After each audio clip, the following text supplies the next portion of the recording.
Hey guys, today we're talking about the Cams Trunion upgrade. I'm going to show you how to remove the stock bushings and bearings out of a stock rocker arm. I'll show you a stock rocker arm real quick. Here's an LS2 rocker arm, and you can see this is what causes valve train instability at higher RPMs.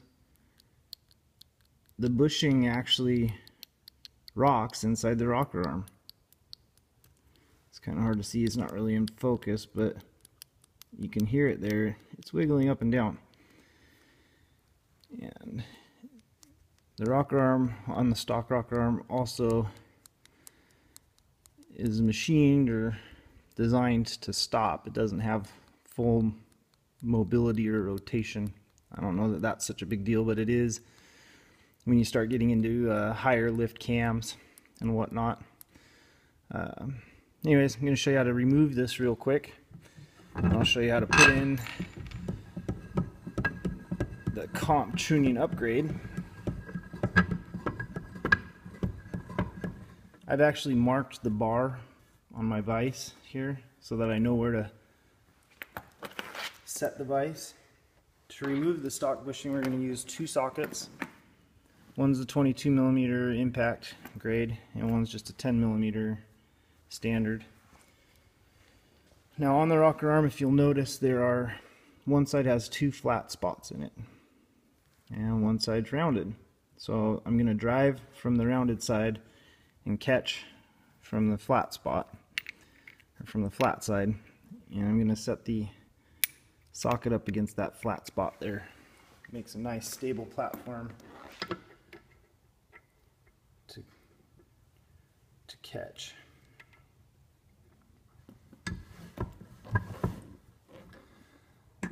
So you get yourself all centered and squared up, and just drive it out. See, it's really not that difficult, and it's pretty quick. There is your, oh, there we are, there's your bare rocker. Now,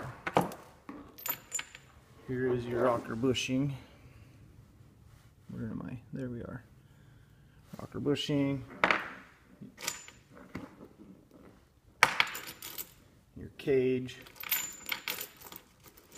And all these lovely loose needle bearings. You're going to have a whole pile of that shit, so you'll have fun with that. Now we're going to show you how to drive the comp kit in. So again, you got your flat side and your rounded side. I don't think it really matters when you're installing them, but the bearings have writing on them. And you can't see it, it's not in focus. But the writing goes out. You want the writing out on every side of the rocker, or both sides of the rocker. Now Comp provides washers. It also marks the bar on my vise for this too. Comp provides washers to set these, so you want to make sure to use those. You want to start square and just drive it in. You don't want to use too much pressure. You don't want to go all Hulk on it. You don't want to damage your rocker, but you want to set it in good and tight. Now once you have one side in, you just set your bushing into place. You'll see it comes out on one side. Your washer goes over that. And again, there's writing on one side of the bearing and no writing on the other. You just set that over the nose of the washer or over the nose of the bushing. And it's nice, it kind of holds it square for you when you're doing this side.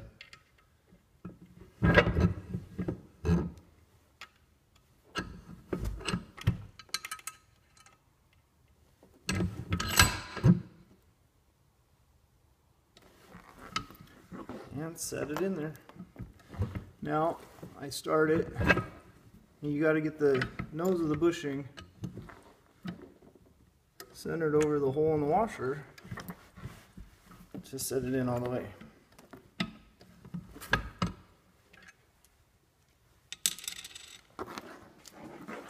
And there's your Trunion upgrade.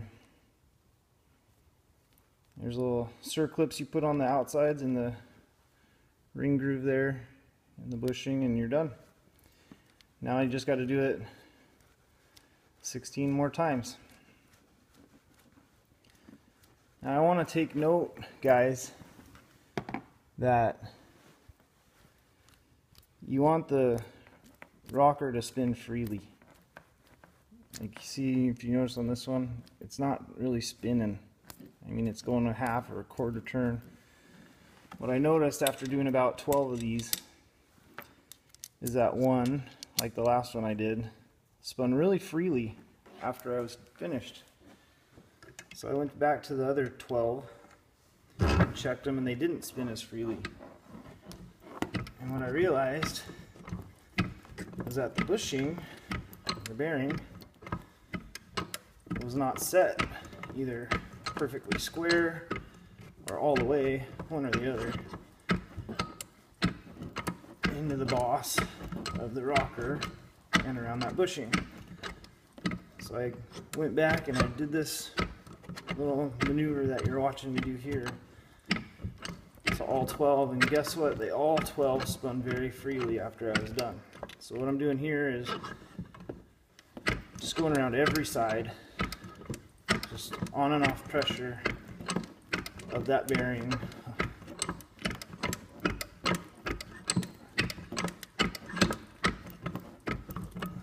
So that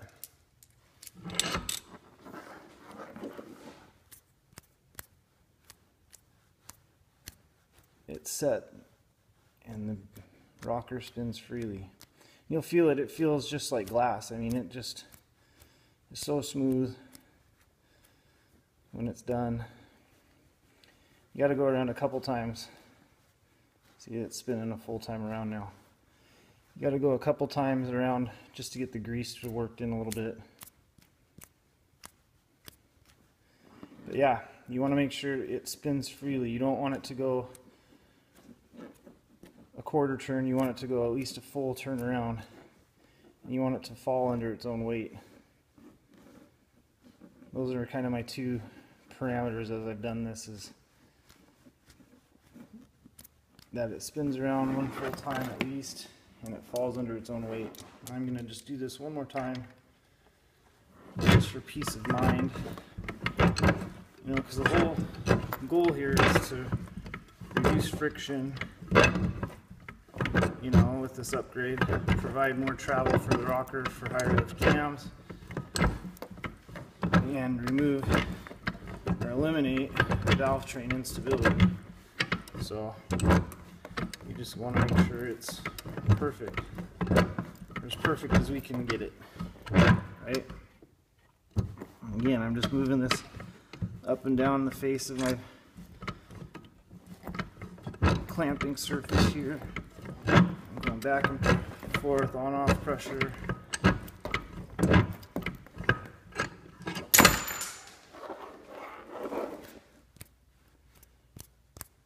And we're trying to get that to just spin really freely. There, it's going around one full time now. And as the bearings line up, the needle bearings line up inside, it's spinning more and more. It's going around almost 2 times. And it falls under its own weight. And that's important. At least I think it is. So if you guys are going to do this, when you're doing it, try and take note of that. Make sure the bearings are lined up, the rocker falls under its own weight, and it should spin at least one time around. Alright guys, rock on, good luck, thanks for watching.